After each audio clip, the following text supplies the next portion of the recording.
100만 원으로 뭘 하라는 건지. 건물 하나 줬으면서 이 정도가 고작이네. 며느리는 시어머니가 준 생일 선물 수표를 SNS에 올리며 비웃었습니다. 건물 줘놓고 용돈은 쥐꼬리. 이해가 안 되네. 그 게시물을 본 세입자의 조카가 고모에게 캡처본을 전송했습니다. 그리고 며칠 뒤 시어머니의 휴대전화에 그 모든 증거가 도착했습니다. 그 순간부터 며느리가 모르는 사이 치밀한 복수가 시작되었습니다. 위조된 위임장, 횡령된 임대료, 그리고 배은망덕한 SNS 게시물까지 모든 증거가 법정에서 그녀의 운명을 결정짓게 될 줄 누가 알았을까요? 오늘의 사연 시작합니다. 남편의 장례식이 끝난 지 보름이 지난 오후였습니다. 시어머니 박순자는 거실 식탁 위에 남편이 남긴 서류들을 하나씩 펼쳐놓았습니다. 상가와 아파트 등기부등본이 탁자 위에 나란히 놓였습니다. 여보, 이제부터 나 혼자 이 종이들 붙잡고 살아야 하네. 당신 없으니까 겁부터 난다. 참. 박순자가 등기부등본 옆에 놓인 남편의 손글씨 메모를 집어들었습니다. 상가 임대 수익으로 노후를 보내라는 문구가 떨리는 글씨로 적혀 있었습니다. 상가 임대 수익으로 노후를 보내라. 마지막까지 나 먹고 사는 걱정을 했지. 여보, 나 잘할게. 괜히 걱정하지 말고 편히 있어요. 박순자가 서랍에서 계산기를 꺼내 책상 위에 올려놓았습니다. 손가락으로 숫자를 하나씩 누르며 중얼거렸습니다.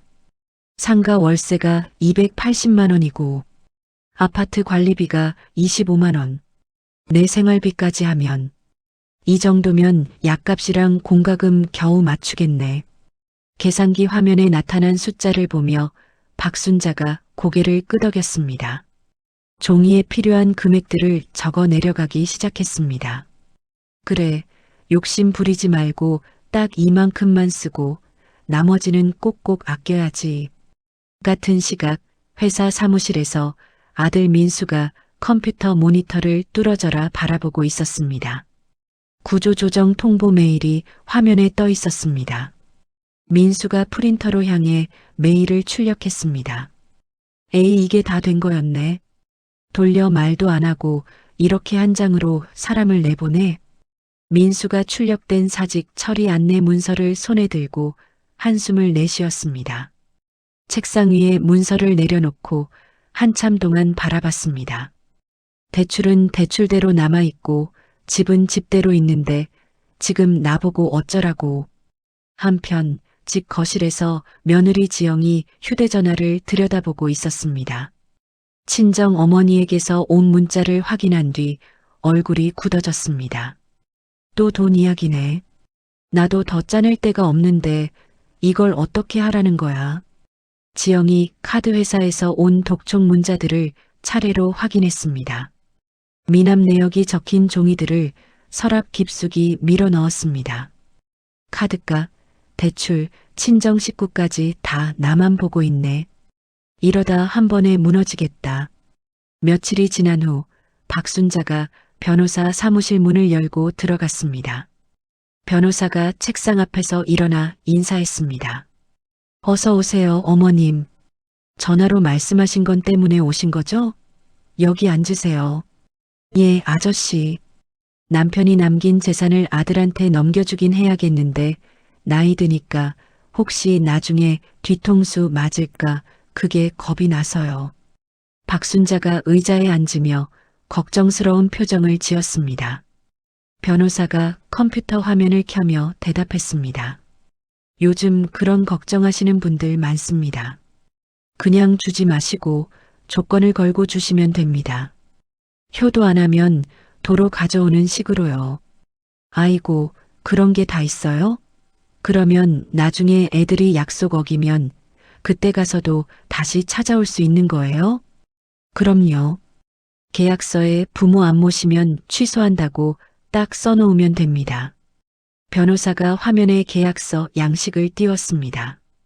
키보드를 두드리며 조건들을 하나씩 입력하기 시작했습니다. 여기 부양 의무를 지키지 않을 시 증여를 해제할 수 있다. 이렇게 넣겠습니다. 박순자가 고개를 끄덕이며 말했습니다. 예, 그렇게 해주세요.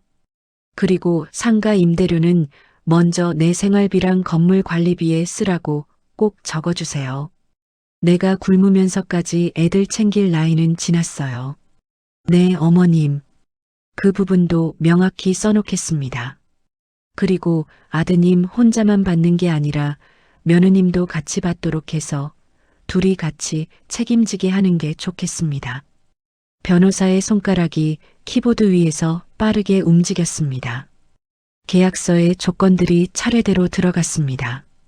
이렇게 하면 나중에 나는 몰랐다 이런 말 못합니다. 둘 다 책임지는 걸로 가는 겁니다. 일주일 후 법무사 사무실 회의 테이블에 민수와 지영이 나란히 앉아 있었습니다. 앞에는 두꺼운 계약서가 놓여 있었습니다. 법무사가 계약서를 펼치며 설명했습니다. 지금부터는 어머님 재산을 받는 대신 두 분이 지켜야 할 약속들입니다. 끝까지 잘 들으시고 이해 안 되시면 바로 물어보세요. 민수가 계약서를 훑어보며 중얼거렸습니다. 결국 어머니 잘 모시고 상가 관리만 제대로 하면 되는 거네요. 해야 할 기본만 적어 놓은 거네. 그럼 그렇지. 우리야 어머니 모시고 사는 거 당연한 거고 서류만 조금 복잡할 뿐이지 뭐. 지영이 민수의 팔을 가볍게 건드리며 말했습니다. 민수가 먼저 인감도장을 꺼내 계약서 말미에 도장을 찍었습니다. 지영도 자신의 인감을 꺼내 이름 옆에 꼭 눌러 찍었습니다. 법무사가 계약서를 정리하며 말했습니다. 이제 서류는 다 끝났고요. 등기 이전까지는 일주일 정도 보시면 됩니다. 이후부터는 상가와 집이 두 분 명의로 바뀝니다. 박순자의 휴대전화에 문자 알림이 울렸습니다. 소유권 이전 등기가 완료되었습니다라는 내용이었습니다. 벌써 끝났네. 이제부터는 저 애들 이름으로 나가는 거구나. 등기소에서 새로 발급받은 등기 권리증을 손에 든 박순자가 집으로 돌아왔습니다. 거실에서 남편이 쓰던 금고를 열었습니다. 여보, 당신 말대로 결국 아들한테 다 넘겨줬어요. 그래도 세상 일이 어떻게 될지 모르니 이 서류들만은 내가 끝까지 꼭 붙잡고 있을게요. 박순자가 부담부 증여 계약서, 원본과 공증 확인서, 등기 권리증을 파일철에 차례로 정리했습니다. 파일철을 금고 가장 깊숙한 곳에 넣고 자물쇠를 잠갔습니다. 그날 밤 박순자가 침대에 누워 천장을 바라보며 생각에 잠겼습니다. 아들이 효도하며 잘 살면 되는 건데 설마 문제가 생기겠어? 창밖으로 달빛이 스며들고 있었습니다. 박순자가 눈을 감으며 작게 중얼거렸습니다. 여보, 내가 할 수 있는 준비는 여기까지 한 것 같아요. 나 머리 안 돌아가는 노인이라고 아무도 우습게 안 봤으면 좋겠네. 하늘에서 나 좀 지켜봐줘요. 증여 등기가 끝난 다음 주 월요일 아침이었습니다. 지영이 컴퓨터 앞에 앉아 인터넷 검색창에 위임장 양식이라고 입력했습니다. 관리사무소에서 사용하는 양식을 찾아 프린터로 출력했습니다. 이제 명의도 다 우리 쪽으로 넘어왔는데 임대료 계좌도 내 손으로 정리해야지. 이 정도는 내가 챙기는 게 맞지. 지영이 출력된 위임장을 들고 안방으로 향했습니다. 민수가 출근한 틈을 타서 서랍을 열어 인감도장을 꺼냈습니다. 위임장 하단에 민수의 인감을 먼저 찍었습니다. 그 옆에 자신의 인감도 나란히 찍었습니다. 부부가 같이 쓰는 도장인데 내가 대신 찍어주는 게 뭐가 그렇게 큰일이야. 지영이 위임장과 함께 계좌 변경 요청서를 작성했습니다. 자신의 통장 번호를 또박또박 적어 넣었습니다. 앞으로 들어오는 월세는 여기로. 이제 진짜 숨 좀 쉬겠다. 이틀 후 지영이 상가관리소에 나타났습니다. 창구 직원이 고개를 들며 인사했습니다. 무슨 일로 오셨어요? 안녕하세요. 여기 상가 건물 새로 증여받은 며느리예요. 임대료 받는 계좌를 제 쪽으로 좀 바꾸려고요. 지영이 위임장과 계좌 변경 신청서를 내밀었습니다. 직원이 서류를 하나씩 확인했습니다. 공동명의자 인감이 다 찍혀 있네요. 서류는 문제 없습니다. 변경은 언제부터 적용해 드릴까요? 다음 달부터 바로 해주세요. 시어머니가 연세도 있으시고 은행 일에 익숙하지 않으셔서요. 제가 대신 정리하는 게 편하실 거예요. 직원이 컴퓨터에 새로운 계좌 번호를 입력했습니다. 기존 시어머니 계좌 대신 지영의 계좌 정보가 시스템에 저장되었습니다. 처리됐습니다. 다음 달 임대료부터는 이 계좌로 입금됩니다. 수고 많으십니다. 덕분에 정리 잘 됐네요. 지영이 접수증을 받아들며 만족스러운 표정을 지었습니다. 한 달 후 지영의 휴대전화에 입금 알림이 울렸습니다. 인터넷 뱅킹 앱을 열어 확인한 지영의 눈이 반짝였습니다. 왔다. 280만 원.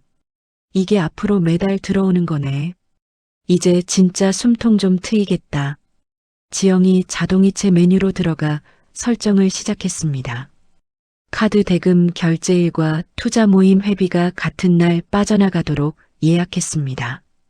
카드가, 모임 회비, 이것저것 다 여기서 나가게 해두면 누가 봐도 그냥 생활비 쓰는 줄 알겠지. 이제 카드사에서 매일같이 전화 오는 일은 좀 줄어들겠네. 며칠이 지나자 상가 우편함에 관리비 체납 고지서가 도착했습니다. 지영이 집에 들어오는 길에 우편함을 열어 확인했습니다. 아니, 또 뭐야? 관리비 좀 밀렸다고 벌써 독촉장이야? 지영이 체납 고지서를 보며 혀를 찼습니다. 집 안으로 들어가 파쇄기에 고지서를 넣어버렸습니다. 연체 독촉장이 계속 도착했지만 지영은 매번 같은 방식으로 처리했습니다. 우편함을 먼저 확인하고 관련 우편물을 모두 파쇄했습니다. 먼저 보는 사람이 이기는 거지. 내가 찢어버리면 세상에 없던 종이 되는 거야. 어느 날 오후 박순자가 상가를 둘러보러 나왔습니다. 복도를 청소하던 세입자와 마주쳤습니다. 아, 사장님. 안녕하세요. 세입자가 걸레를 짜며 인사했습니다. 아이고, 더운데 고생 많으세요. 가게는 잘 되세요? 뭐, 요즘 다 어렵죠. 그런데 사장님 요즘 관리비 독촉 문자가 자꾸 와서요. 혹시 착오인가 해서요. 세입자가 휴대전화를 꺼내 화면을 보여줬습니다. 관리비 3개월 연체, 즉시 납부바람이라는 문자가 떠 있었습니다. 박순자가 고개를 갸우뚱했습니다. 그럴 리가 없는데 우리 며느리가 알아서 처리한다고 했거든요. 이상하네요.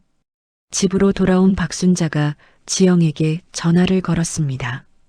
지영아, 상가 관리비는 잘 내고 있지? 세입자한테 독촉 문자가 갔다네.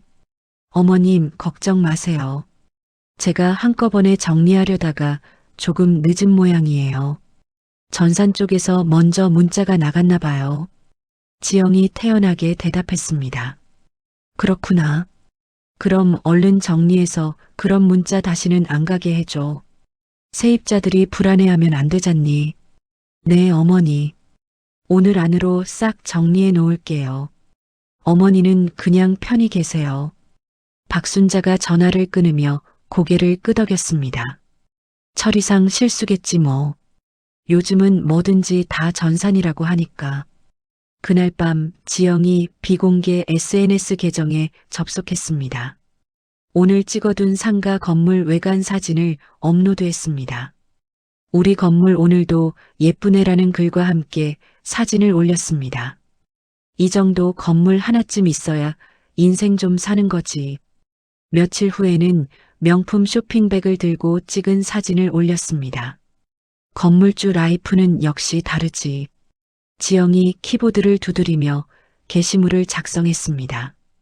고급 식당에서 찍은 사진도 연달아 업로드했습니다. 버는 건 월세가 벌어주고 나는 이렇게 쓰기만 하면 되네. 이 맛에 건물주 하는 거지. 같은 시각 세입자의 조카 현우가 집에서 휴대전화를 만지고 있었습니다. 친구의 SNS를 구경하다가 우연히 지영의 계정을 발견했습니다. 이 건물 어디서 많이 봤는데 이거 고모 가게 있는 건물 아니야? 현우가 상가 사진을 자세히 들여다봤습니다. 건물 외관과 상호명, 호수 표기를 확인한 현우의 눈이 커졌습니다. 고모네 가게 있는 그 건물이네. 딱 봐도 맞는데. 현우가 게시물을 캡처하기 시작했습니다.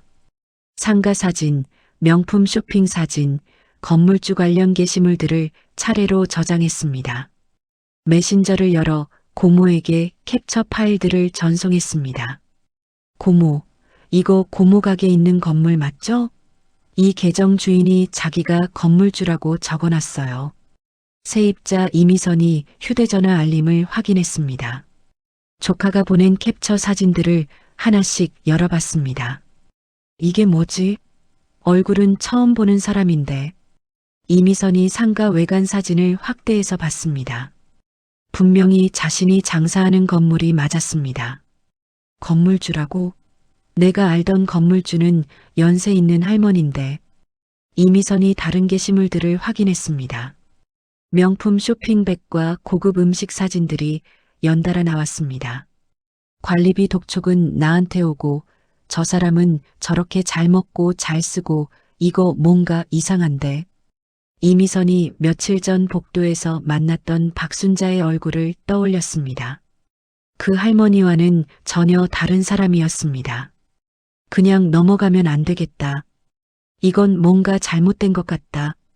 이미선이 다시 게시물들을 자세히 들여다봤습니다. 관리비 독촉 문자와 이 화려한 생활이 연결되지 않았습니다. 지영의 생일을 사흘 앞둔 화요일 오전이었습니다. 박순자가 집을 나서며 은행으로 향했습니다. 은행 로비에서 번호표를 뽑고 창구 앞에서 기다렸습니다. 다음 번호 고객님. 창구 직원이 손짓하며 박순자를 불렀습니다. 자기 압수표 하나 발행해 주세요. 얼마로 해드릴까요? 100만 원으로요. 며느리 생일이라 적어도 이 정도는 해줘야 할 것 같아서요. 박순자가 통장과 신분증을 내밀었습니다. 직원이 컴퓨터 화면을 보며 수표를 준비했습니다. 여기 확인해 주시고 서명해 주세요. 예, 여기요. 박순자가 수표 번호와 금액을 확인한 뒤 사인했습니다. 발행 영수증과 함께 수표를 받아 지갑에 넣었습니다. 그래, 우리 며느리 오늘만큼은 신경 쓰지 말고 마음껏 써라. 이런 마음으로 주는 거지. 집으로 돌아온 박순자가 하얀 봉투를 꺼냈습니다. 수표를 봉투 안에 넣고 겉면에 지영이에게라고 손글씨로 적었습니다. 한 집안 며느리가 됐으면 이 정도는 챙겨줘야지. 나도 시어머니한테 이렇게까지 받아본 적은 없는데. 생일 당일 저녁 박순자가 케이크를 식탁 위에 올려놓았습니다. 초를 꽂고 라이터로 하나씩 켜며 중얼거렸습니다. 32개 애가 벌써 이렇게 컸네. 세월 참 빠르다. 현관문이 열리며 민수와 지영이 들어왔습니다. 어머니 고생하셨어요. 지영이 앞치마를 두른 박순자를 보며 인사했습니다. 아이고, 생일 주인공 왔네. 어서 와서 앉아라. 오늘은 내 날이다. 박순자가 의자를 빼며 지영을 부르셨습니다. 세 사람이 식탁 둘러 앉았습니다. 생일 축하해. 박순자가 봉투를 지영 앞에 올려놓았습니다. 어머니, 이런 것까지 준비하셨어요? 지영이 봉투를 받으며 감사 인사를 했습니다. 열어봐라. 나이 1살 더 먹는 날인데 빈손으로 보낼 수야 있니? 뭔지 궁금한데? 민수가 지영의 어깨 너머로 봉투를 들여다봤습니다. 지영이 봉투를 열어 수표를 확인했습니다. 100만 원이라는 숫자를 보며 눈을 깜빡였습니다. 어머니, 이렇게 큰 돈을 저 이 돈 아껴서 쓸게요. 감사합니다. 며느리 생일인데 이 정도는 해야지. 나도 있는 형편에서 최대한 준비한 거야. 잘 써라. 박순자가 환하게 웃으며 케이크 위 초를 가리켰습니다. 소원 빌고 불어. 지영이 눈을 감고 잠시 기도하는 신용을 하더니 후 하고 초를 껐습니다. 박수 소리가 거실에 울렸습니다. 맛있게 먹어. 박순자가 케이크를 3조각으로 나누며 접시에 올려줬습니다. 1시간 후 민수와 지영이 집을 나섰습니다. 차 안에서 지영이 봉투를 다시 꺼내 확인했습니다. 100만 원이라니. 생각보다 적네. 건물까지 넘기셨으면서 생일 선물은 딱 이 정도라니. 지영이 수표를 휴대전화로 촬영했습니다. 뭐 하는 거야? 민수가 운전하며 물어봤습니다. 그냥 기록해 두는 거지. 나중에 생각나면 보려고. 집에 도착한 지영이 비공개 SNS 계정에 접속했습니다. 오늘 받은 수표 사진을 업로드하기 시작했습니다. 시어머니가 생일 선물로 준 용돈이라는 제목을 달았습니다. 키보드를 두드리며 게시글을 작성했습니다. 100만 원으로 뭘 하라는 건지. 건물 하나 통째로 넘겨주고 생일에는 고작 이 정도라니. 요즘 세상에 100만 원 가지고 뭐 해보라고 주는 건지 모르겠다. 게시물 아래에 상가 건물 사진도 함께 올렸습니다. 건물 져놓고 용돈은 쥐꼬리. 참 계산 참 기가 막히다. 라는 문구도 추가했습니다. 같은 시각 현우가 침대에 누워 휴대전화를 보고 있었습니다. 지영의 계정에 새로운 게시물이 올라온 걸 확인했습니다. 또 뭘 올렸네. 이번엔 뭐야? 현우가 게시물을 열어봤습니다. 수표 사진과 함께 올라온 글을 읽으며 눈살을 찌푸렸습니다. 건물까지 받아놓고 이 소리를 해? 진짜 너무한데. 현우가 게시물을 캡처했습니다. 이전에 찍어둔 사진들과 함께 고모에게 전송했습니다. 고모, 이 사람 진짜 이상한 것 같아요. 이것도 보세요. 이번엔 시어머니 욕까지 올렸어요. 이미선이 조카가 보낸 새로운 캡처본을 확인했습니다. 수표 사진과 함께 적힌 글을 읽으며 입을 벌렸습니다. 100만 원을 용돈이라고 비웃네 세상에.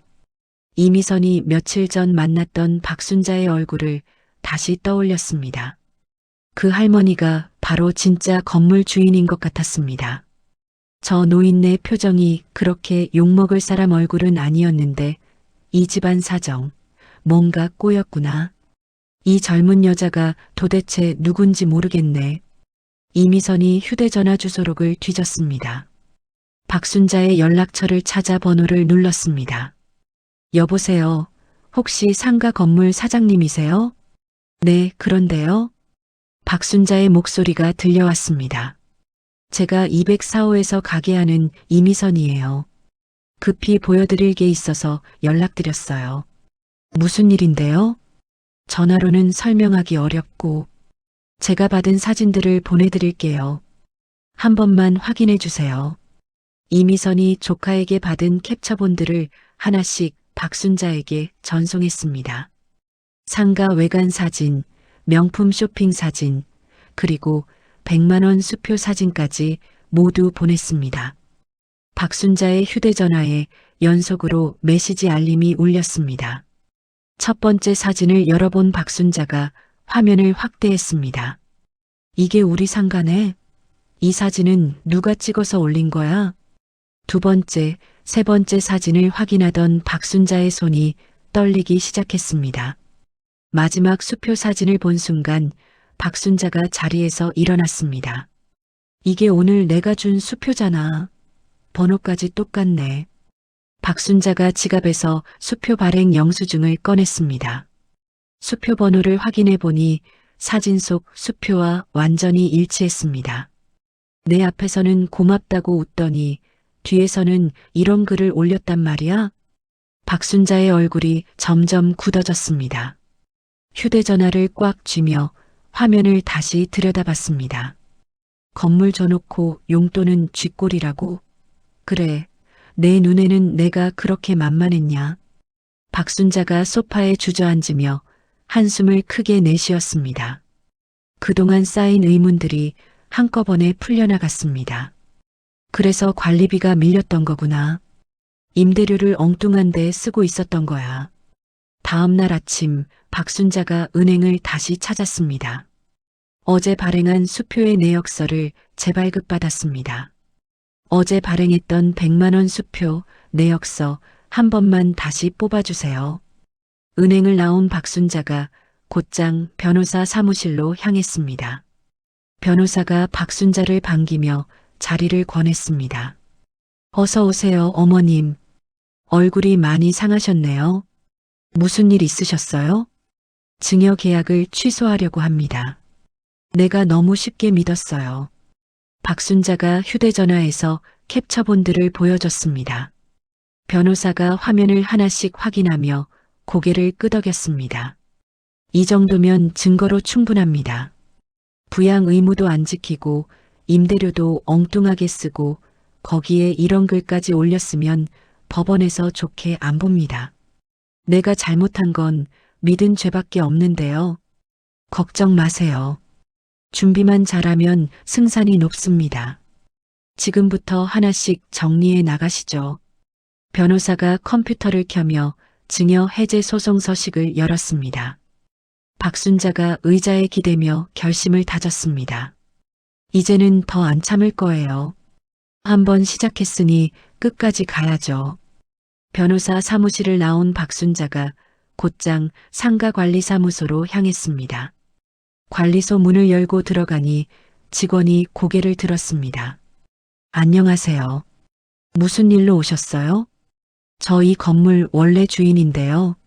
몇 달 전에 임대료 계좌를 바꿨다면서요? 그때 쓴 서류를 좀 봐야겠어요. 박순자가 신분증을 내밀며 말했습니다. 직원이 컴퓨터 화면을 확인했습니다. 아, 몇 달 전에 계좌 변경 요청이 들어와 있네요. 어떤 서류가 필요하세요? 위임장하고 계좌 변경 신청서, 그 두 가지요. 복사해서 주세요. 잠깐만 기다리세요. 직원이 파일철을 뒤지더니 서류들을 꺼냈습니다. 복사기에 넣고 사본을 뽑아 박순자에게 건넸습니다.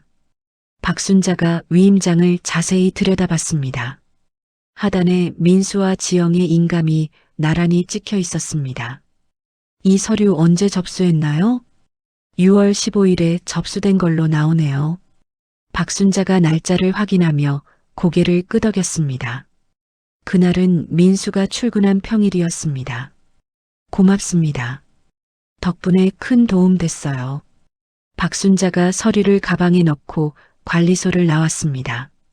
집으로 돌아온 박순자가 민수에게 전화를 걸었습니다.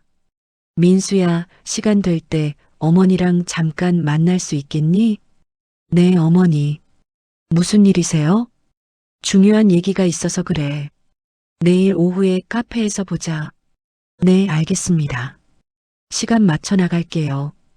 다음 날 오후 동네 카페 구석자리에서 박순자와 민수가 마주 앉았습니다. 박순자가 가방에서 서류들을 꺼내 테이블 위에 올려놓았습니다. 이게 뭐예요, 어머니? 민수가 서류를 훑어보며 물었습니다. 내 며느리가 관리소에 낸 위임장이야. 상가 임대료 계좌 바꿀 때 가져간 서류지. 박순자가 위임장을 가리키며 설명했습니다. 민수가 서류를 자세히 보더니 눈을 크게 떴습니다.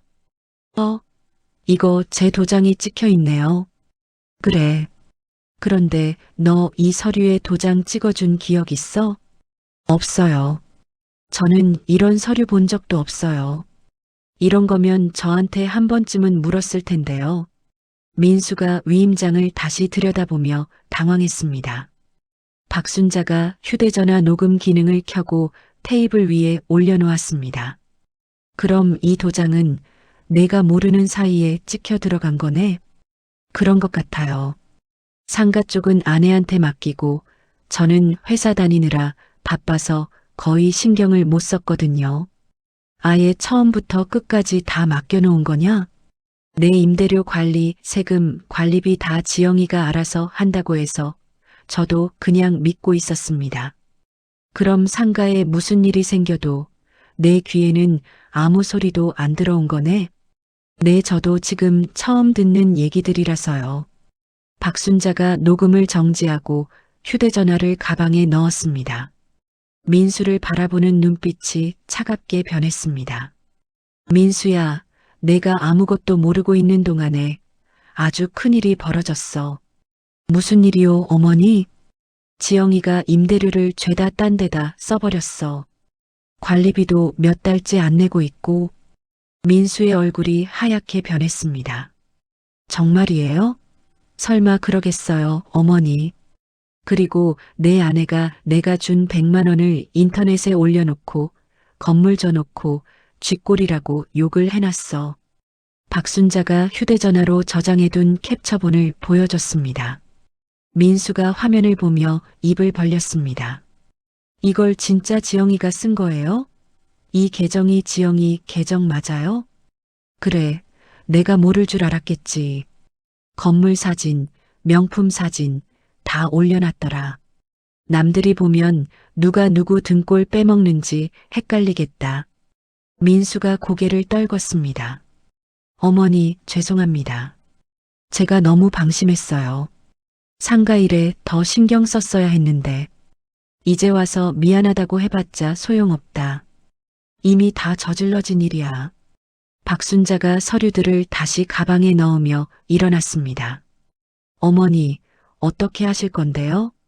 재산 다시 가져올 거다. 너희한테 줄 때 조건을 분명히 걸어뒀어. 그 조건 어기면 돌려받는다고. 민수가 의자에서 일어나 박순자를 붙잡았습니다. 어머니, 한 번만 기회를 더 주시면 안 될까요? 제가 지영이 설득해서 다 바로 잡아볼게요. 기회는 벌써 충분히 줬다. 내가 모른 척한 것도 다 내 책임이다. 박순자가 민수의 손을 뿌리치며 카페를 나갔습니다. 다음 날 박순자가 은행을 찾았습니다. 창구에서 지난 몇 개월간의 거래 내역을 요청했습니다. 상가 임대료 입금 내역이랑 지영이 이름으로 된 계좌 사용 내역 가능하면 다 뽑아주세요. 신분증 확인 후에 발급 가능하십니다. 박순자가 신분증을 내밀었습니다. 잠시 후 프린터에서 거래 내역서들이 나왔습니다. 집으로 돌아온 박순자가 컴퓨터를 켰습니다. 엑셀 파일을 새로 만들어 제목을 입력했습니다. 지영이 횡령 증거 정리라고 적었습니다. 각 월별로 임대료 입금액을 정리하기 시작했습니다. 그 옆에 카드 결제 내역과 자동이체 현황을 차례로 입력했습니다. 월세 들어온 날이랑 카드값 나간 날이 딱 맞물리네. 이걸 모른 척하면 바보지. 투자 모임 회비가 매달 50만 원씩 나가고 있네. 박순자가 인터넷 검색창에 투자 모임이라고 입력했습니다. 관련 기사들이 쭉 나열되었습니다. 다단계 금융 사기 의혹으로 경찰 수사. 박순자가 기사를 클릭해 읽어봤습니다. 지영이 가입한 투자 모임 이름이 기사에 나와 있었습니다. 역시 좋은 소리 나오는 데가 아니었네. 박순자가 기사를 즐겨찾기에 저장했습니다. 화면을 PDF로 저장하고 증거 목록에 추가했습니다. 몇 주 동안 박순자는 매일 증거를 정리했습니다. 엑셀 파일이 점점 두꺼워졌습니다. 그 사이에도 상가 세입자들에게는 관리비 독촉 문자가 계속 왔습니다. 이미선이 박순자에게 전화를 걸었습니다. 사장님, 관리비 독촉이 또 왔어요. 저도 민망해서 더는 모른 척 못하겠어요. 알겠어요. 조금만 기다려요. 곧 해결될 거예요. 박순자가 전화를 끊고 변호사에게 연락했습니다. 증거 정리 다 끝났어요. 이제 어떻게 하면 되나요? 이제 충분합니다. 다음 주부터 바로 소송 준비 들어가겠습니다. 어머님께 유리한 쪽으로 잘 정리해보죠. 박순자가 엑셀 파일을 저장하며 만족스러운 표정을 지었습니다. 컴퓨터 화면에는 수십 개의 증거 항목들이 정리되어 있었습니다. 그래, 이번에는 내가 당하지 않는다. 여기까지 준비했으면 끝까지 가야지. 설날 아침 6시 박순자가 거실 전등을 켰습니다. 평소 차례상을 차리던 식탁 대신 노트북과 프로젝터를 꺼내 올려놓았습니다. 두꺼운 파일철도 테이블 한쪽에 나란히 배치했습니다. 오늘은 조상님 상 차리는 것보다 이 집안부터 바로잡는 게 먼저다. 박순자가 HDMI 케이블로 노트북과 TV를 연결했습니다. 비공개 SNS 캡처 파일들이 저장된 폴더를 열어뒀습니다. 오전 10시쯤 친척들이 하나둘 도착하기 시작했습니다.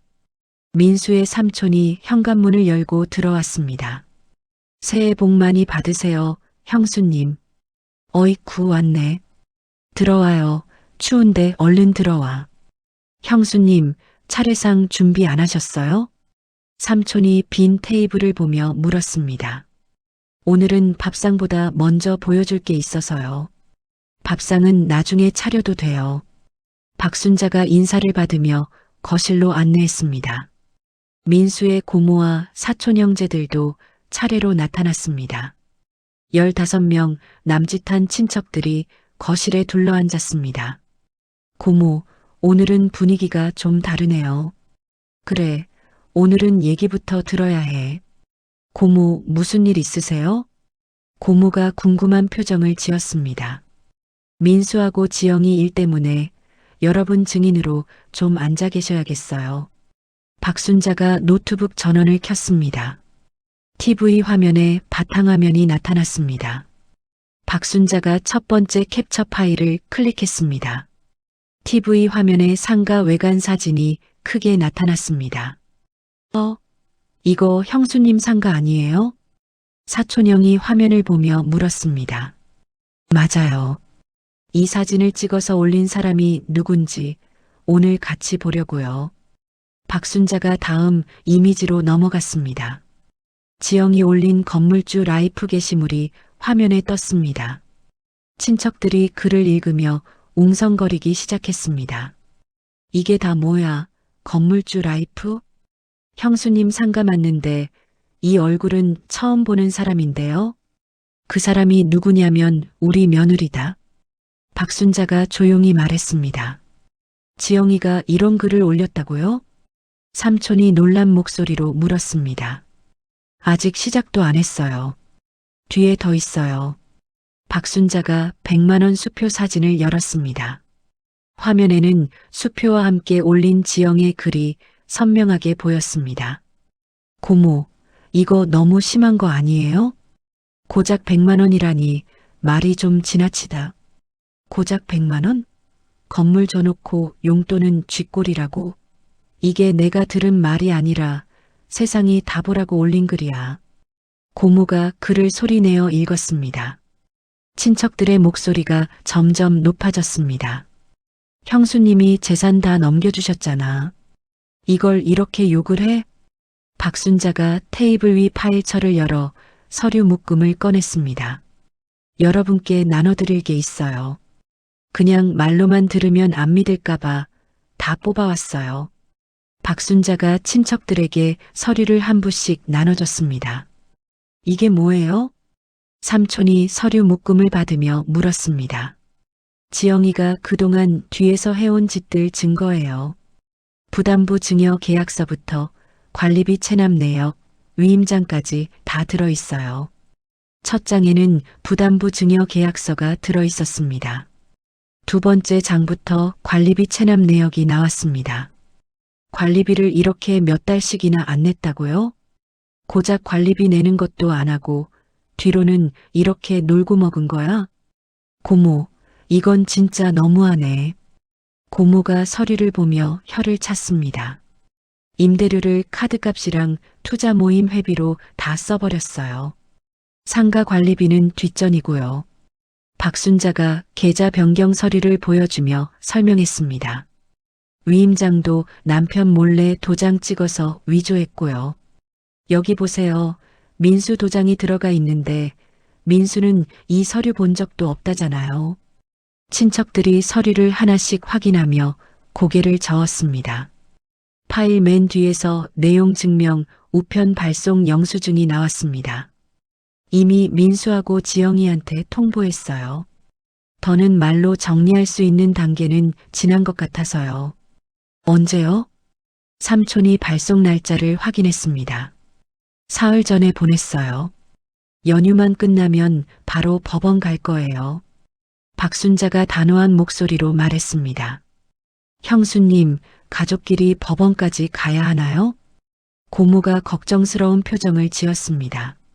나도 이 나이에 소송하고 싶겠어? 그래도 이대로 두면 나 중풍 올 것 같아서요. 민수도 아무것도 안 했고요. 아내가 하는 일을 다 모른 척 했어요. 그게 더 서운해요. 친척들이 조용해졌습니다. 누구도 박순자를 말릴 수 없다는 분위기였습니다. 형수님 마음 이해해요. 이 정도면 참을 만큼 참으신 거예요. 삼촌이 고개를 끄덕이며 지지 의사를 밝혔습니다. 설 연휴가 끝난 첫 근무일 오전이었습니다. 박순자가 변호사와 함께 법원 앞에서 만났습니다. 서류 준비 다 됐어요?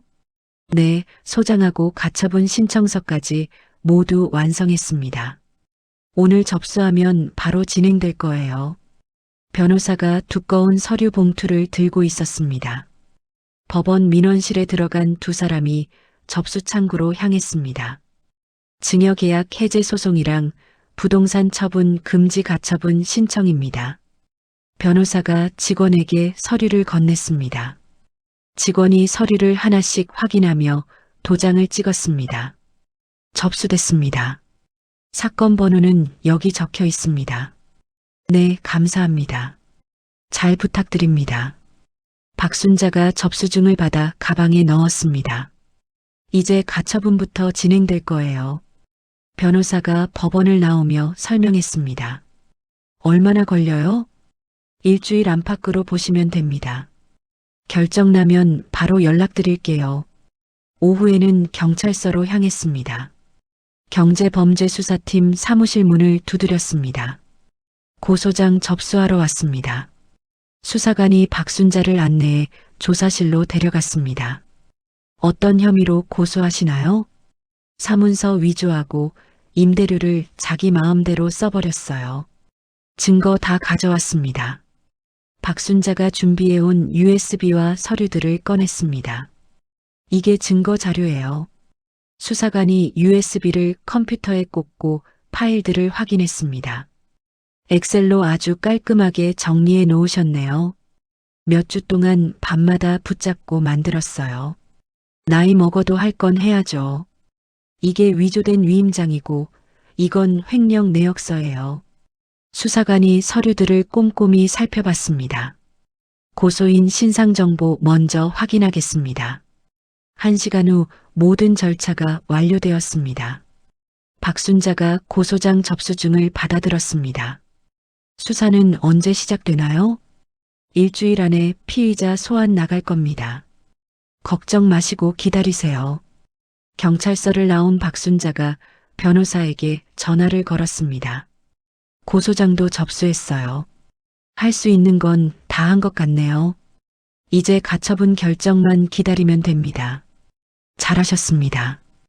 박순자가 집으로 돌아가는 버스에 올랐습니다. 창밖을 바라보며 깊은 한숨을 내쉬었습니다. 여보, 이제부터 진짜 시작이에요. 나 쉽게 안 물러납니다. 법원에 가처분 신청을 낸 지 엿새 만에 박순자에게 전화가 걸려왔습니다.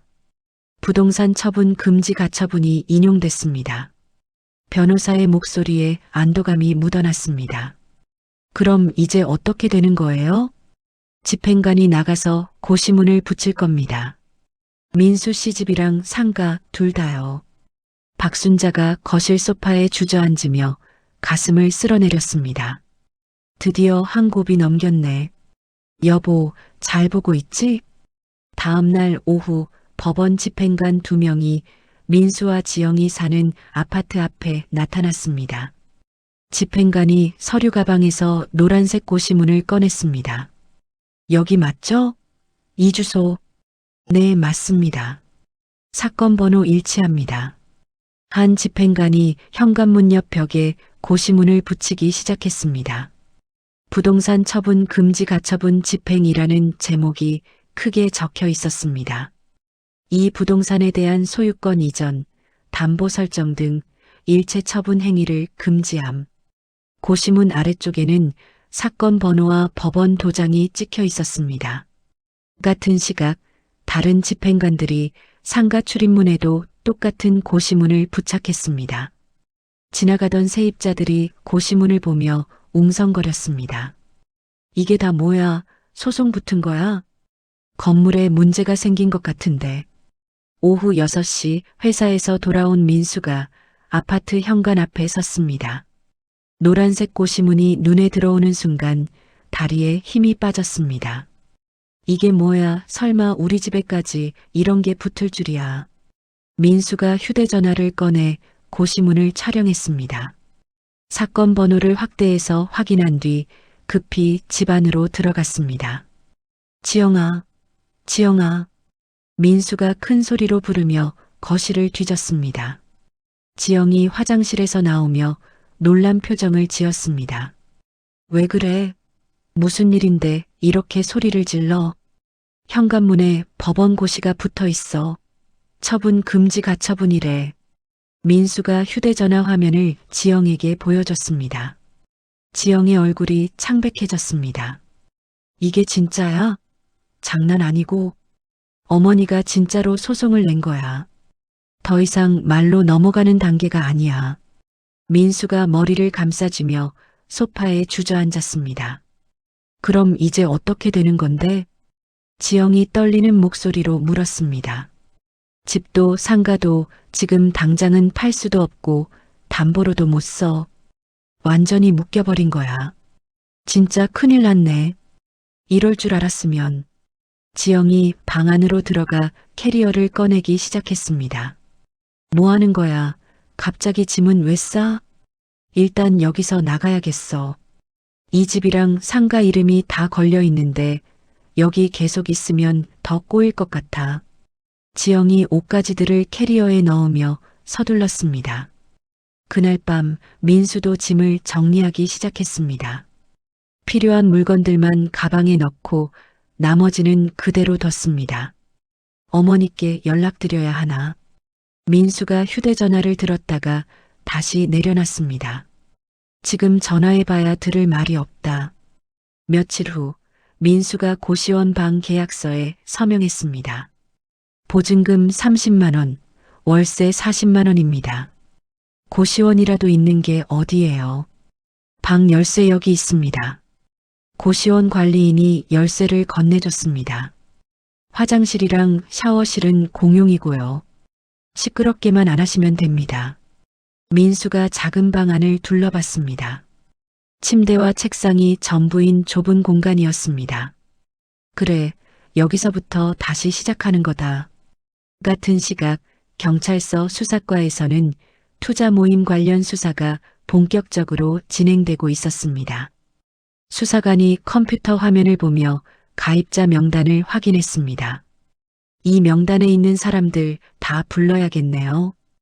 피해 금액이 상당합니다. 하나씩 다 조사해야죠. 옆에 있던 동료 수사관이 서류를 넘기며 말했습니다. 김지영 씨부터 소환해보죠. 돈 흐름이 좀 심상치 않습니다. 며칠 후 지영의 휴대전화에 경찰서 출석 요구서가 문자로 날아왔습니다. 투자 모임 관련 수사 협조를 위해 출석 바랍니다. 지영이 문자를 읽고 얼굴이 하얗게 변했습니다. 이제 경찰까지 완전히 꼬였네. 지영이 친정 어머니에게 전화를 걸었습니다. 엄마, 나 잠깐 집에 가도 될까? 왜? 목소리가 왜 이래? 무슨 일 났어? 말로는 다 못하겠어. 일단 가서 얘기할게. 경찰서 조사실에서 지영이 수사관 앞에 앉았습니다. 테이블 위에는 투자 모임 계좌와 지영 계좌 사이의 송금 내역이 인쇄되어 있었습니다. 이 투자 모임에는 언제부터 가입하셨나요? 올해 3월쯤 지인이 소개해줘서요. 지영이 작은 목소리로 대답했습니다. 매달 50만 원씩 꾸준히 보내셨네요. 수사관이 송금 내역을 가리키며 말했습니다. 내 수익이 많이 난다고 해서 믿고 넣었어요. 이 돈은 어디서 나온 건가요? 상가 임대료요. 임대료 들어오는 계좌에서 바로 나갔어요. 지영이 고개를 떨궜습니다. 임대료를 투자에 쓰셨다고요? 건물주 동의는 받으셨나요? 아니요. 그냥 제가 알아서 했어요. 수사가 이어지는 동안 투자 모임 운영자가 구속되었습니다. 관련 계좌들이 모두 동결되었습니다. 지영이 투자한 돈은 이미 사라진 뒤였습니다. 한편 박순자는 상가 세입자들에게 공문을 발송했습니다. 공문 제목은 임대료 납부 계좌 변경 안내였습니다. 법적 분쟁이 진행 중이니 임대료는 법원 공탁 또는 제 계좌로 보내주세요. 공문 하단에는 사건 번호와 변호사 연락처가 적혀 있었습니다. 이미선이 공문을 받고 다른 세입자들에게 연락했습니다. 이제 진짜 건물 주인한테 임대료 내면 되는 거죠? 그렇죠. 이제는 할머니께 바로 보내면 되는 거예요. 그게 맞는 거예요. 그동안 이상했던 게 이제야 이해되네. 우리가 괜히 눈치만 봤네. 세입자들이 하나둘 임대료를 박순자 계좌로 보내기 시작했습니다. 지영의 계좌로 들어오던 280만 원이 완전히 끊겼습니다. 카드 대금과 각종 자동이체는 그대로 나가고 있었습니다.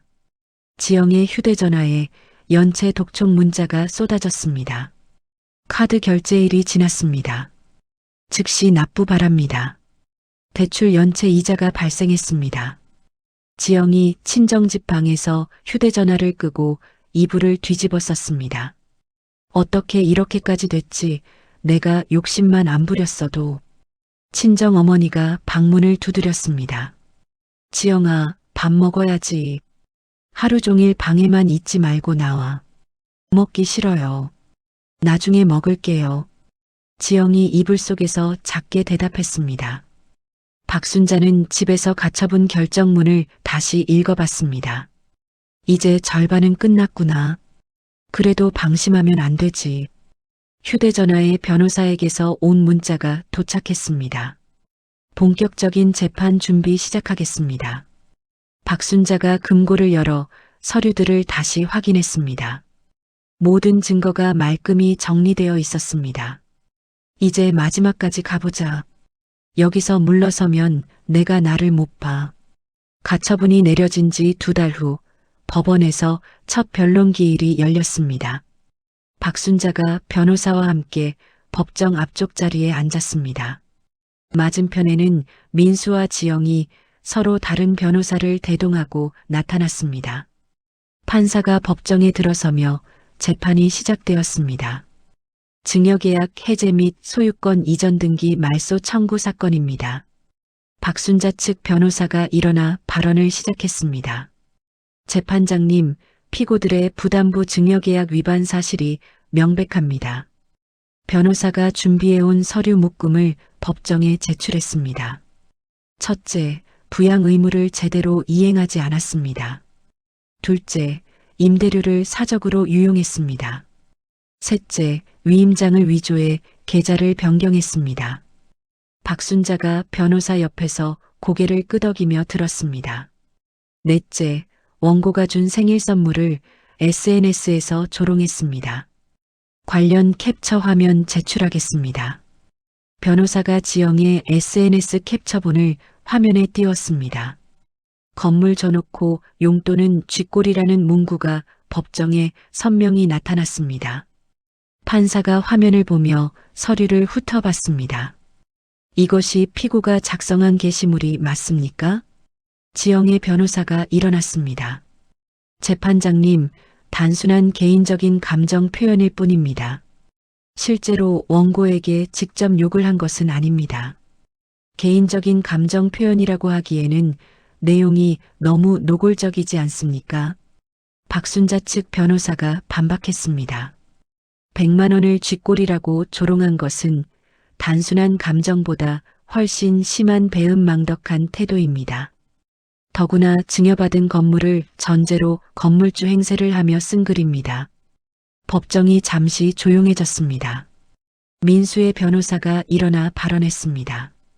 재판장님, 제 의뢰인은 부인의 행동을 전혀 알지 못했습니다.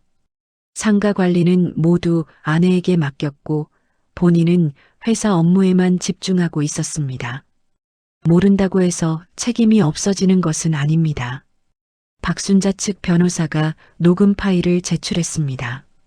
여기 민수 씨 본인이 상가 관리를 처음부터 끝까지 아내에게 맡겼다고 인정한 녹음입니다. 이는 감독 의무를 저버린 것입니다. 방관 또한 연대 책임에 해당합니다. 재판장이 서류들을 다시 검토했습니다. 관리비 체납은 언제부터 시작됐습니까? 계좌 변경 직후부터 3개월간 연체되었습니다. 박순자 측 변호사가 체납 내역서를 제출했습니다. 임대료는 카드 대금과 투자 모임 회비로 사용됐습니다. 해당 투자 모임은 현재 사기 혐의로 수사 중입니다. 지영이 자리에서 고개를 떨궜습니다. 양옆에 앉은 변호사들도 할 말이 없어 보였습니다. 재판장이 몇 가지 질문을 더한 뒤 변론을 마무리했습니다. 충분히 심리했습니다. 판결은 2주 후에 선고하겠습니다. 2주 후 판결 선고일 박순자가 다시 법정에 앉았습니다. 이번에는 민수와 지영이 보이지 않았습니다. 판결을 선고합니다. 재판장이 판결문을 읽기 시작했습니다. 피고들의 부양 의무 불이행이 인정됩니다. 임대료 유용 및 관리비 체납으로 재산 가치를 훼손했습니다. 위임장 위조는 명백한 사문서 위조에 해당합니다. 박순자가 가슴이 뛰는 것을 느꼈습니다. SNS 게시물은 수증자의 배은망덕 행위로 인정됩니다. 따라서 부담부 증여계약을 해제합니다. 피고들 명의 소유권 이전 등기를 말소하고 원고 단독 명의로 회복할 것을 명령합니다. 박순자가 변호사 손을 꽉 잡았습니다. 우리가 이긴 거죠? 정말 끝난 거죠? 네, 축하드립니다. 완전 승소입니다. 이보다 더 좋을 수는 없습니다. 변호사가 환하게 웃으며 대답했습니다. 법정을 나온 박순자가 휴대전화로 세입자들에게 연락했습니다. 이미선 씨, 판결 나왔어요. 이제 모든 게 제 명의로 돌아왔어요. 정말요, 사장님? 아유, 이제야 마음이 놓이네요. 이미선의 목소리에 안도감이 묻어났습니다. 며칠 후 형사재판에서도 지영에 대한 판결이 나왔습니다. 사문서 위조와 횡령 혐의로 기소된 지영이 법정에 섰습니다. 피고인 김지영에게 징역 8월에 집행유예 2년을 선고합니다. 사회봉사 120시간을 부과합니다. 지영이 친정 어머니와 함께 법정을 나왔습니다. 어머니가 지영의 어깨를 토닥이며 말했습니다. 지영아, 여기까지 온 거면 이제 정신 좀 차려라. 더 밑으로 떨어지면 안 된다. 엄마, 미안해. 사람 욕심이 이렇게 무서운 줄 몰랐어. 지영이 눈물을 훔치며 대답했습니다. 박순자는 법무사와 함께 등기소를 찾았습니다. 소유권 이전 말소 등기 신청서예요. 법무사가 판결문과 함께 서류를 제출했습니다. 일주일 정도 걸립니다. 등기소 직원이 서류를 접수하며 안내했습니다. 일주일 후 새로 발급받은 등기부등본에는 박순자의 이름만 남아 있었습니다. 민수와 지영의 이름은 말소 이력으로 아래쪽에 표시되어 있었습니다. 드디어 다시 내 이름만 남았네. 여보, 나 해냈어요. 박순자가 등기부등본을 들고 감회에 젖었습니다. 그 무렵 지영에게는 이혼 소장이 도착했습니다. 민수가 이혼과 함께 위자료까지 요구하고 나선 것이었습니다. 이혼하자고? 위자료까지? 지영이 소장을 읽으며 멍해했습니다. 위자료 2천만 원이라니 나보고 어디서 이 돈을 구하라는 거야. 친정 어머니가 소장을 보며 한숨을 내쉬었습니다. 어떻게 이런 지경까지 왔니, 지영아.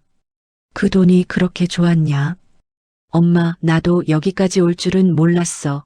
한번 잘 살아보겠다고 한 게 이 꼴이야. 지영이 소파에 주저앉으며 울기 시작했습니다.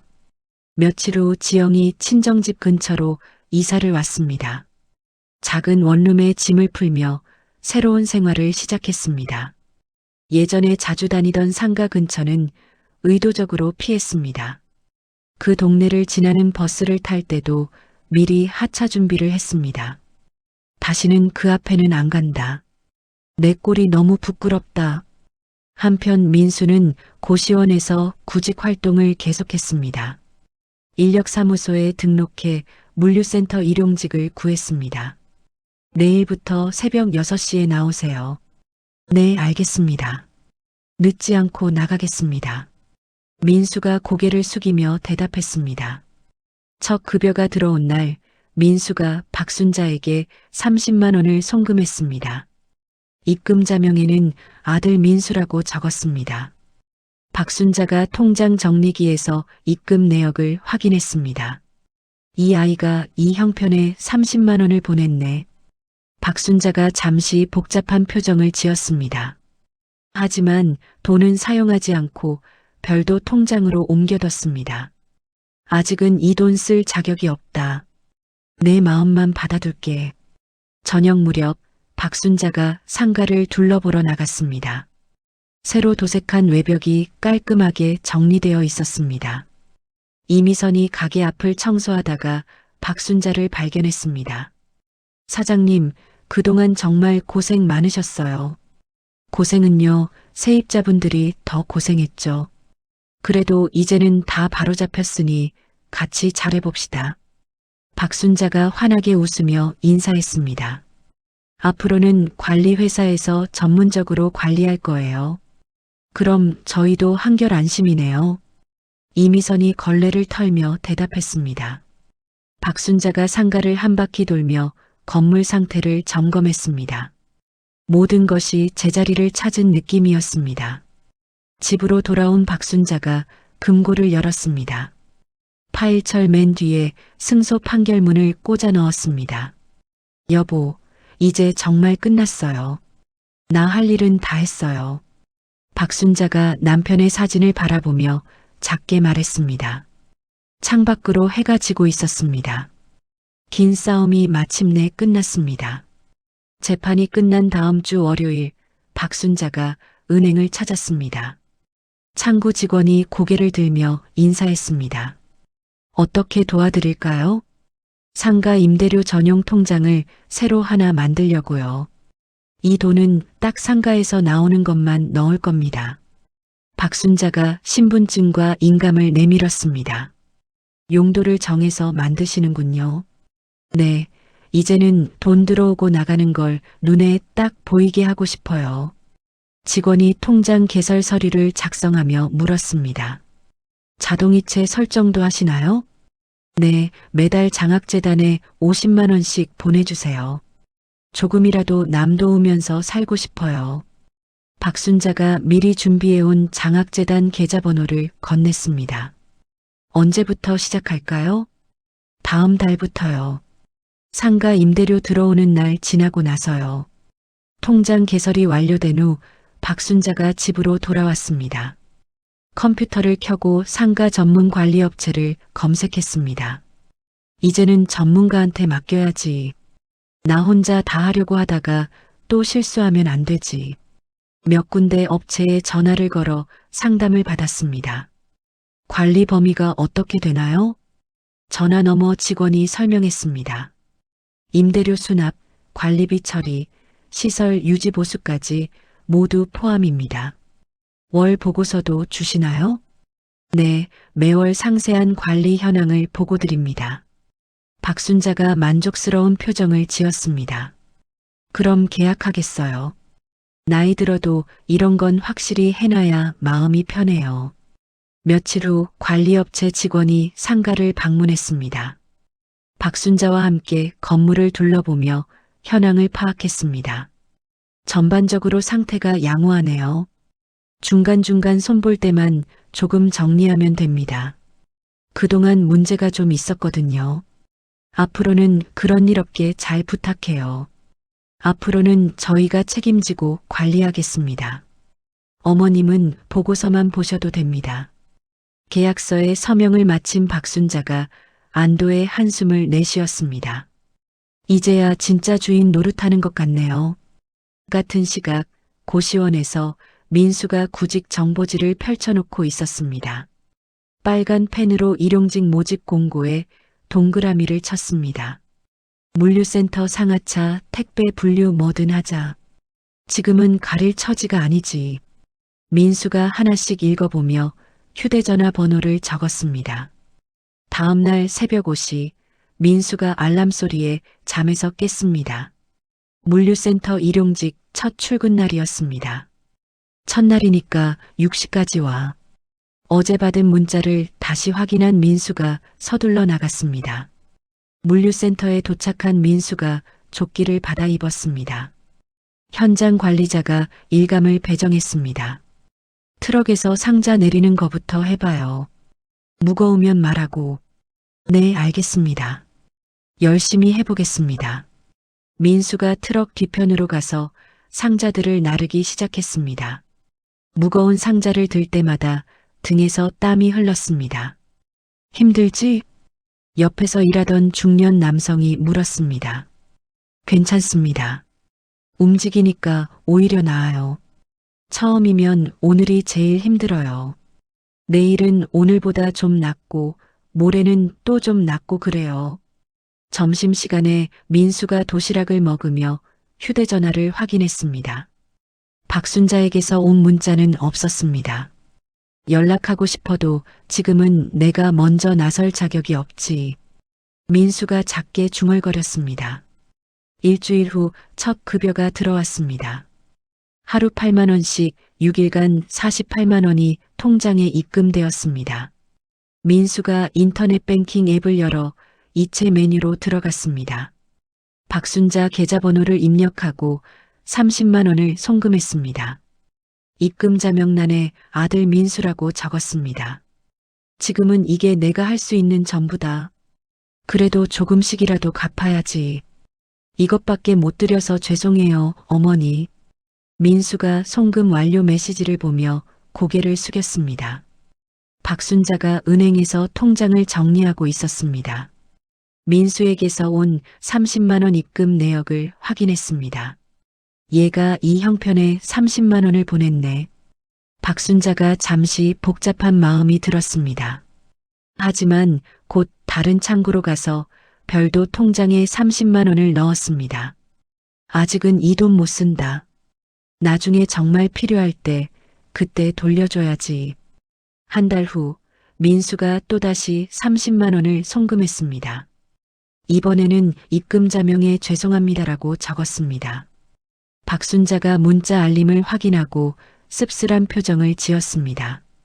미안하다는 말이 제일 쉬운 말이지 그래도 이렇게 손 벌리지 않고 자기 힘으로 보내는 건 고맙네. 그래도 이번에도 돈은 별도 통장에 모아뒀습니다. 어느 일요일 오후 민수가 고시원을 나와 동네를 걸었습니다. 무의식 중에 상가 있는 방향으로 발길이 향했습니다. 상가가 보이는 골목 입구에서 민수가 멈춰섰습니다. 멀리서 건물을 바라보며 한참 서 있었습니다. 건물 외벽이 새로 도색되어 있었습니다. 출입문 옆에는 전문 관리업체 안내판이 붙어 있었습니다. 어머니가 다 정리하셨구나. 잘하셨네. 민수가 작게 혼잣말을 했습니다. 더 가까이 가고 싶었지만 발이 떨어지지 않았습니다. 혹시 누군가가 알아볼까봐 겁이 났습니다. 아직은 안 된다. 나중에 내가 더 버티고 나서. 민수가 고개를 돌려 다시 고시원 쪽으로 걸어갔습니다. 몇 달이 지나면서 민수는 택배 분류 작업도 시작했습니다. 새벽 배송 트럭에 상품을 싣는 일까지 맡았습니다.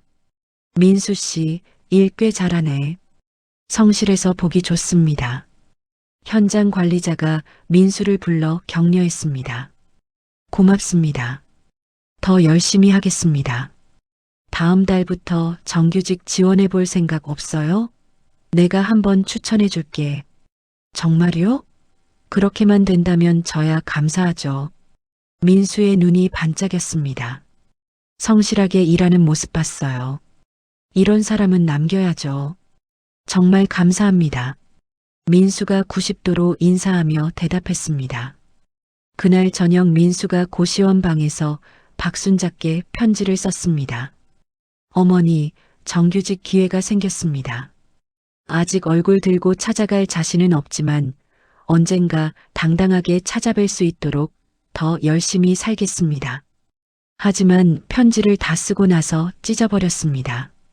지금 보내봐야 어머니 마음만 더 복잡해지시겠지. 민수가 찢어진 편지 조각들을 쓰레기통에 넣었습니다. 한편 박순자는 저녁 시간에 상가관리업체에서 온 월간 보고서를 확인하고 있었습니다. 임대료 수납 현황, 관리비 처리 내역, 시설 점검 결과, 모든 항목이 깔끔하게 정리되어 있었습니다. 이제야 제대로 돌아가는구나. 이 정도면 남편한테도 얼굴 들겠다. 박순자가 만족스러운 표정으로 보고서를 덮었습니다. 테이블 위에는 장학재단에서 온 기부금 영수증도 놓여 있었습니다. 매월 50만 원씩 기부해 주셔서 감사합니다라는 문구가 적혀 있었습니다. 내가 쓸 돈 조금 줄이면 저 아이들한테는 큰 도움이 되겠지. 박순자가 영수증을 파일에 끼워 정리했습니다. 밤이 깊어 박순자가 금고를 열었습니다. 두꺼운 파일철을 꺼내 마지막 장을 확인했습니다. 100만 원 수표 발행 영수증과 승소 판결문이 나란히 꽂혀 있었습니다. 여보, 이제 정말 모든 게 끝났어요. 내가 받을 모욕 다 받고 돌려받을 거 다 돌려받았어요. 박순자가 남편의 사진을 바라보며 말했습니다. 앞으로는 이런 일 없도록 더 눈 크게 뜨고 살게요. 그러니 이제 당신도 걱정 말고 편히 있어요. 파일철을 다시 금고에 넣고 자물쇠를 잠갔습니다. 거실로 돌아온 박순자가 식탁 위를 정리했습니다. 관리업체 보고서와 장학재단 영수증이 나란히 놓였습니다. 이제 새로운 시작이구나. 늙었다고 끝난 게 아니네. 창밖으로 달이 떠올랐습니다. 고요한 밤이 찾아왔습니다. 박순자가 소파에 앉아 차를 마시며 생각에 잠겼습니다. 민수가 보내는 돈, 언제까지 모아둬야 하나. 별도 통장에는 벌써 여러 달치 돈이 쌓여 있었습니다. 아직은 받을 때가 아니야. 진짜로 변했다 싶을 때 그때 말해줘야지. 박순자가 차를 마저 마시고 일어났습니다. 침실로 들어가며 전등을 껐습니다. 길고 험난했던 하루가 마침내 끝났습니다. 어둠 속에서 박순자가 작게 중얼거렸습니다. 여보, 이제 정말 평안해졌어요. 오늘은 좀 푹 잘 수 있겠다. 밖에서는 야경꾼이 지나가는 발소리만 들렸습니다. 모든 것이 제자리를 찾은 고요한 밤이었습니다. 박순자 할머니의 이야기는 단순한 가족 갈등을 넘어 우리에게 큰 교훈을 남깁니다. 100만 원을 쥐꼬리라고 조롱한 며느리의 게시물 하나가 결국 모든 것을 잃게 만들었습니다. 은혜를 모르는 마음, 그리고 작은 거짓말에서 시작된 횡령과 위조. 이 모든 것이 쌓여 돌이킬 수 없는 파국으로 이어졌죠. 하지만 박순자 할머니는 미리 조건부 증여계약을 체결해 자신을 보호했습니다. 가족이라는 이름으로 무작정 믿기보다는 현명한 준비가 얼마나 중요한지 보여주는 사례입니다. 지금도 민수는 매달 30만 원을 보내고 있지만 할머니는 그 돈을 따로 모아두고 계십니다. 진정한 뉘우침과 시간이 필요하다는 것을 아시기 때문이죠. 가족 간의 신뢰도 소중하지만 때로는 냉정한 판단과 준비가 더욱 필요할 때가 있습니다. 여러분도 소중한 재산을 지키는 지혜로운 선택을 하시길 바랍니다. 이야기를 끝까지 들어주신 분이 계시다면 잘 들었다고 댓글 하나만 남겨주세요. 감사합니다.